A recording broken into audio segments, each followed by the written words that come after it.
Macron vous remercier au nom de l'intersyndicale solidaire FSU, CGT et Force ouvrière qui appellent depuis son remontée 10 ans en arrière à une grève interprofessionnelle privée et publique de 24 heures.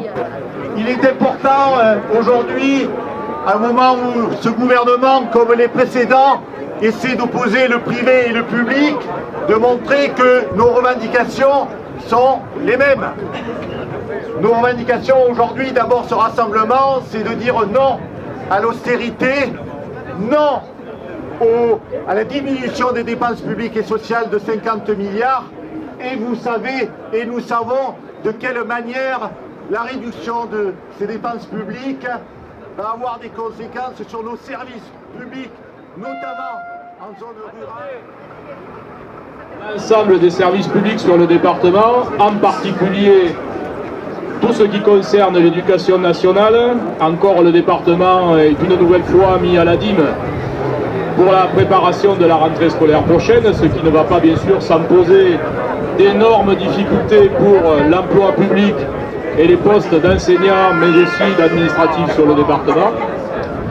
L'emploi public est mis à mal aussi et l'austérité est totalement programmée sur les années à venir avec la réforme territoriale qui risque d'impacter très fortement l'emploi public dans la fonction publique territoriale départementale. Pour l'Union syndicale solidaire.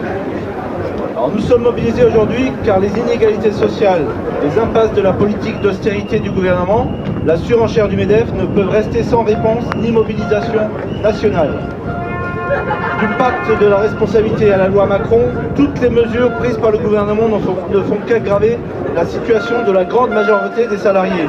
Ce que je voudrais dire aujourd'hui, puisque je travaille aussi à l'hôpital de Saint-Alban, c'est qu'il y a des professionnels qui se battent pour le maintien du service public et un maintien de services publics de qualité.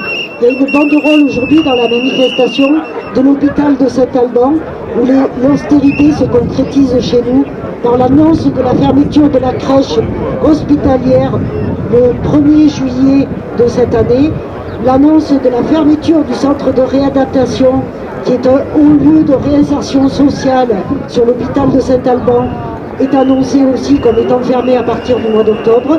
On a fermé les maisons communautaires, on a fermé tout ce qui peut réhabiliter les patients dans la vie sociale. À la réforme Macron.